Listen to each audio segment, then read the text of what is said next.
Hi, everyone. This is another interview for the VeChain academic research study on tracking carbon offsets, carbon credits, and carbon emissions on the blockchain. In this interview, we have Nalin. Nalin, welcome. Could you introduce yourself and let everyone know what you do in the space? Sure. Thanks, Justin, and thanks for having me over on this talk. I'm a partner at the Climate Collective in India.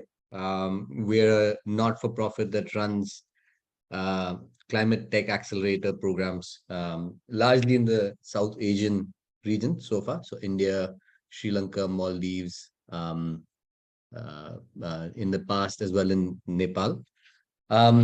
We started off actually as solar and wind project developers between 2010 and 2015. Then from 2016 onwards, we've grown the climate tech startup ecosystem in South Asia through accelerators.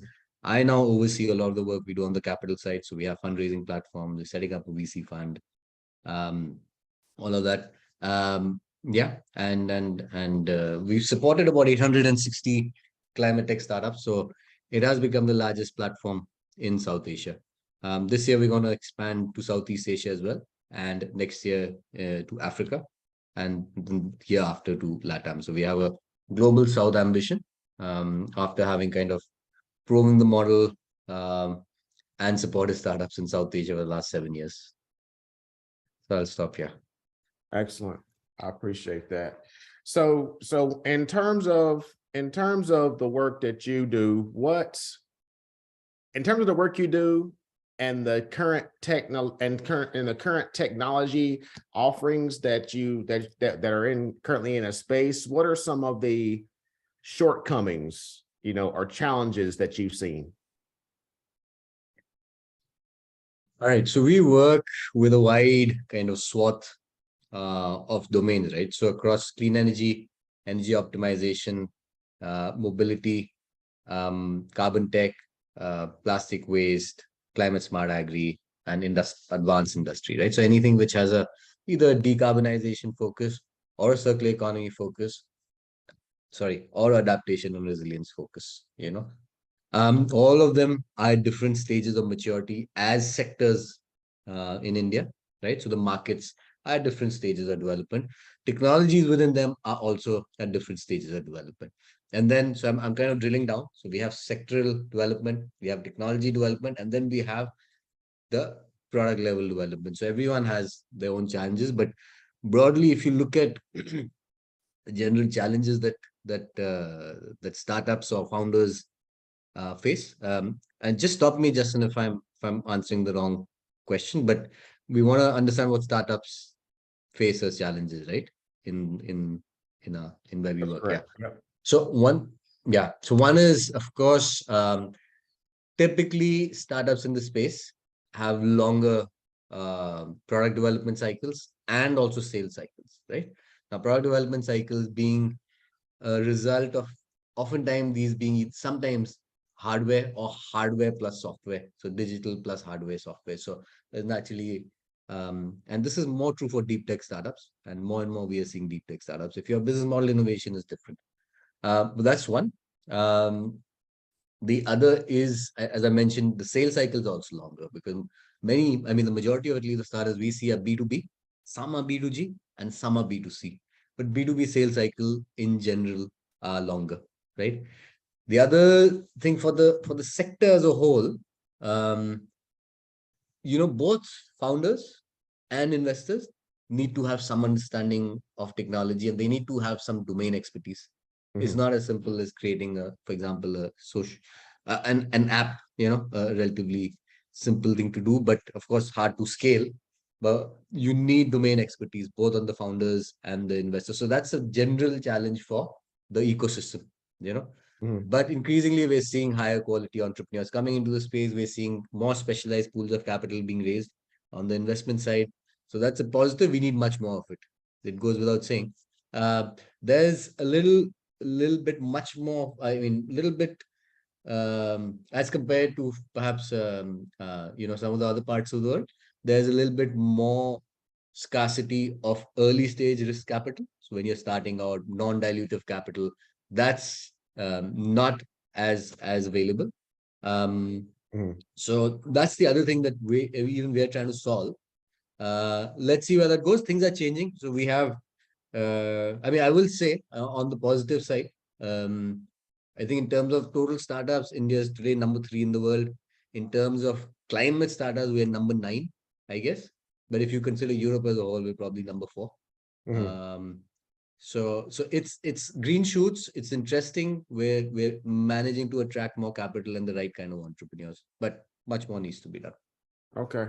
Yeah. So whenever you're looking for, whenever these startups are looking for investments, we spoke briefly about this, and they're doing pitches, you know, what Right. value do you see in the increased transparency of the things they're doing within the sustainability space, within the climate action space, within all of these different spaces for kind of validation?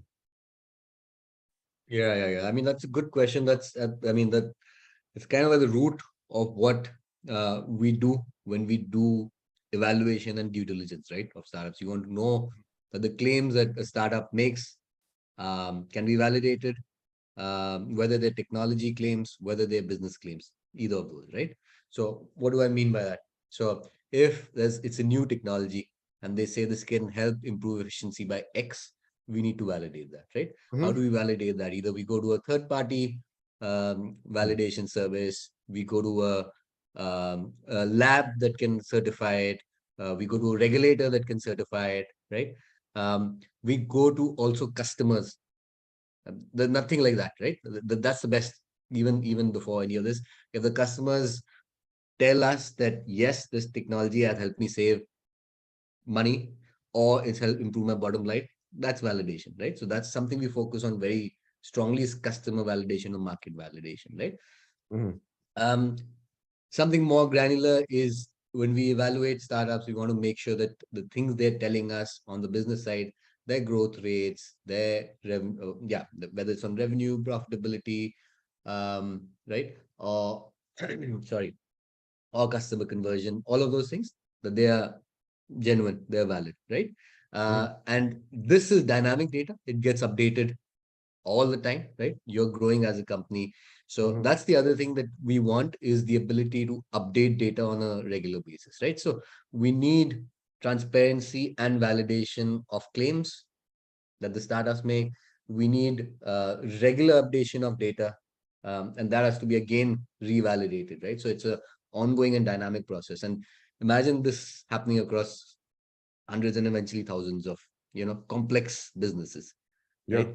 So one example that we spoke about was the idea of creating this data sharing platform where, for example, a startup needs to apply for grants, it needs to apply for investment as equity, or it needs to apply for debt capital to a bank, or it needs to apply to an accelerator, or it needs to, for example, do a sales pitch, get empaneled by a corporate, for example, right? All of this requires them to share data about their business, about their technology, share information on cost benefit analysis they've done, or the customer value proposition, all of this. And oftentimes this is a repeated game, because sorry, has to be done over and over again, right? It's almost like the administrative part of anyone's job that no one likes to do. If we can automate some of that, and the world has automated a lot of this in the last decade, but it hasn't happened so much in the startup space. So we're trying to build a data sharing platform that allows startups to create a profile and then start to apply through that, almost like what LinkedIn does for recruitment. So that's a good analogy. And that's something that would benefit by increased transparency and to some extent also in the inability to fudge numbers and data. So I think that's one I hope kind of this is one use case that I can think of. Because you brought up three different things that I kind of want to go down. So whenever you say that you have third-party validation and validation of regulators. Within the blockchain space, we have something referred to as oracles. So oracles Right, are right. essentially pretty much third party. So you're familiar with oracles? I mean, in the matrix context or something else? So within blockchain, they have I'm just oracles where kidding. you can actually Right. you can actually take off-chain data and validate it and bring it on-chain. So you I can see. have a I third see. party that goes in and actually validates certain things. Now, I if see. you were to have so I'm asking, do you think that you could have a group of these third-party validators to come in and be oracles and to kind of be incentivized to validate the data on chain Mm, for certain organizations? Let's just say hypothetically, these organizations were putting this information on chain, when they're trying to get funding. And then you have oracles that are coming from a third party, like a group, and they're incentivized to say, okay, we'll give you $5,000 to go in and validate this for this $10 million deal, right? sure. Do you think that's that would be like feasible? I mean, off the bat, I think so. It's the same. I mean, just to understand, just to get my mental framework right, it's similar work what you're doing off chain. The difference is you're doing it on chain. Correct. The So you're same validation which taking we've done. yeah. So yeah, Yeah. the information, it's like, let's just say hypothetically, we're doing um uh a carbon offset tracking, solution on chain, right? A refi platform on chain, right? With a pitch, right? And they're pitching and they're going in and they're validating, with a third party, whether or not their claims are indeed accurate. But some of Right. that is off chain, for example. Right. Right. So those third-party Right. validators would actually go on would go on chain and say, yes, this information is indeed valid, that the startup's claiming. Yeah. Got it. No, I think yeah. I mean, I don't see why it couldn't happen. So Okay. yeah. I think there may be a transition period where people get used to the idea of it, but this is big business, as you know, Yep. validation and certification, right? So if the same business continues on chain and is more streamlined, it offers greater transparency. Right? Yeah, I think so. Okay. And then another thing we're talking about, because this whole funding thing is very interesting, because you see, and this comes from my previous experience, where you have these social impact investors, and they're not really social impact investors. They're still looking for a return on investment, right? So Yeah. so have you seen, do you have, because there are some tools in different countries where you can actually do crowdfunding type Sure. options, right? Do you Sure. see, do you deal with any kind of crowdfunding type solutions within this space? And do Yes. you see that type of option growing within this social impact area? Yeah. No, absolutely. In fact, this is an area of great interest for us.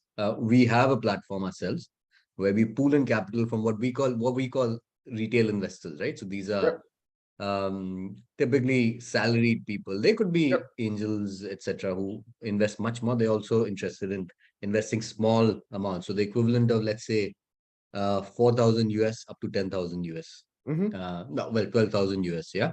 So they put in these kind of check sizes. We pool that capital in a alternative investment fund vehicle, and then deploy onward. So there's only one entry on the cap table. It's not like if 40 people come into the. It's very difficult for startups, by the way. If 40 people who crowdfund come onto the cap table, at least this is the situation in India, right? Because, and I'm sure it's the same in most places, because the reason is later stage funders and later stage investors don't like too many people on the cap table, right? The Mm-hmm. capitalization table of the startup. It's better to use a pooling vehicle. And that's what we are doing. We're using a pooling vehicle, Mm. getting funds from the crowd. Of course, you still have to meet certain, criteria of being an eligible investor, Yep. and then deploying, right? So yeah, I'm aware that this can be done through the blockchain. I'm not aware whether the regulatory framework is that amenable.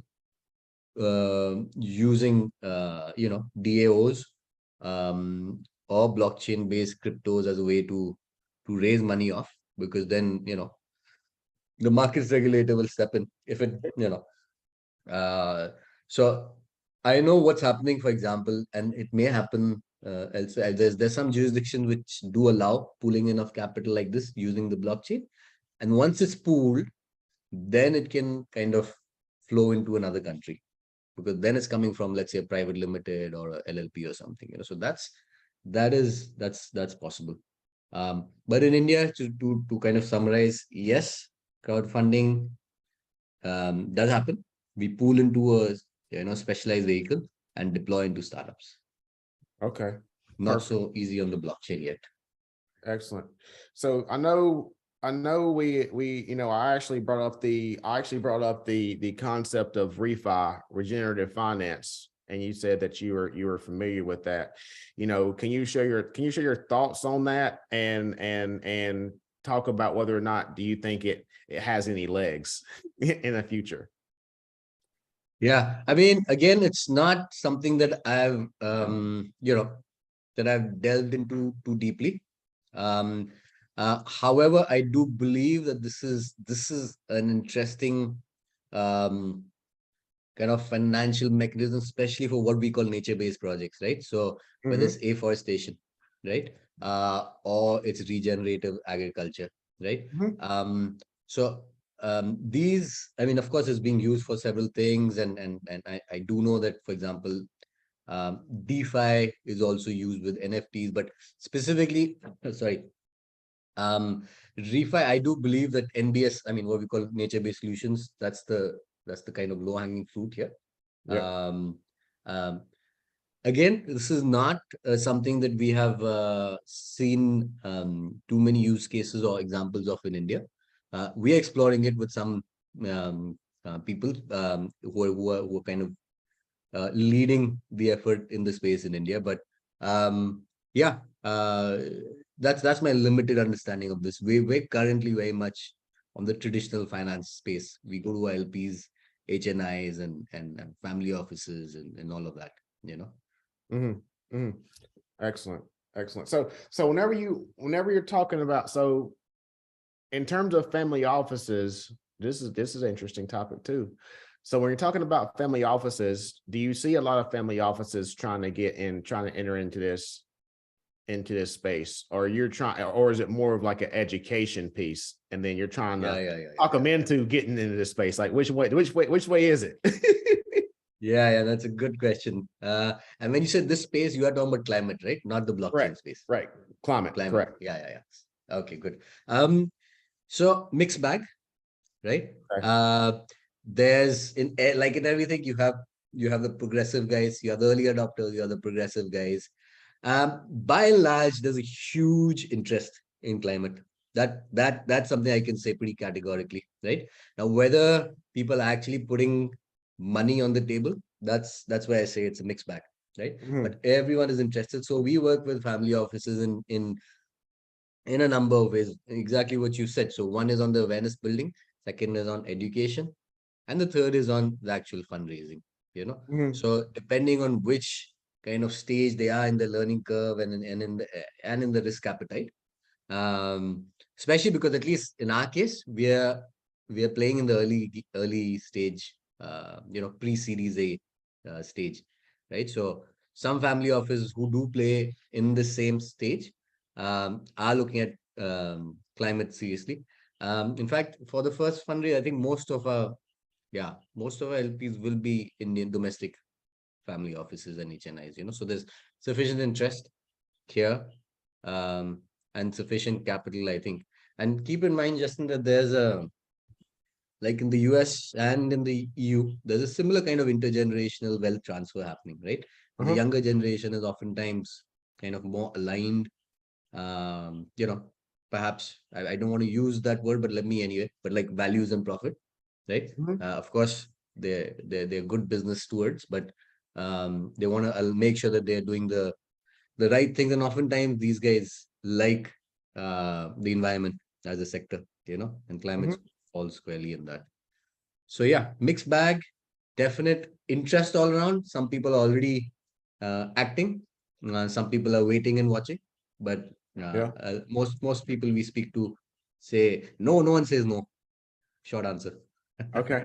All right. So because like I know the US is putting more regulation in terms of adding transparency for public companies when it comes to climate. So I haven't really, because that just happened last March. So I haven't done any research in terms of India. So my question is, what type of regulation is happening in India, where they're kind of requiring organizations to make their data and their greenhouse gas emissions, things like that, making that transparent to investors. Public. No, that's a good question. So we have something that's the market regulator is called SEBI, the Securities and Exchange Board of India. They've introduced the Business Responsibility and Sustainable Reporting Framework, right? And that is India's ESG reporting framework, ESG auditing and rating framework for listed companies, right? Now, very recently, in fact, I was reading, I think it's Feb. So yeah, maybe end of November or something is when there was news that they were planning to simplify it, because as you know, I mean, I think this is sometimes a challenge with ESG, is that the reporting is not that simple. You have to put in baselining methodologies and data collection and all of that, and sometimes that becomes its own beast. So I think it's a good step. But yeah, I mean, to kind of share, the BRSR is our ESG reporting framework. All listed companies need to comply. The second thing is, I think we were doing this research. There's about 139 Indian corporates. And this could be, by the way, dated, because this is 4 months ago I did this research. So about 139 corporates, Indian corporates, have signed up to some public commitment to decarbonize, right? Perhaps the CDP, SBT, EV100, RE100, any one of these, right? So that's also a nice kind of critical threshold of largely listed companies, and perhaps a few unlisted, that have made public pledges, yeah, so this is happening. We have the Indian Railways, which is the largest employer of people in the world. That's made a net zero pledge by 2030. So there are things which are happening on the net zero side, on the ESG reporting and auditing side, which are linked, of course, and on decarbonization in general. And decarbonization across scope 1, 2, and 3. Scope 3 is the hardest. We're doing, for example, just to share, we're doing a program which we call Climate Challenges, that's working with, a subset of these large 139 corporates. And the idea is to start working with them, send signals over time throughout the supply chain, right? And a lot of the supply chain, of course, as you know, is comprised of like SMEs, small and medium enterprises, right? So that sends signals over time. I mean, this is a medium to long-term goal, but these signals are powerful enough for, hopefully, that will lead to SME decarbonization as well over time. Okay, excellent. Yeah, this conversation was very, very, very interesting. I have a lot of notes that I need to follow up on, a lot of things that I didn't know about. So that's the power of this. That's the power of this technology where we can just hop on a Zoom call and just zoom in and share our thoughts. So thank you for your time. Absolutely. And till next time. Awesome. Thank you, Justin. It's a pleasure. Thanks.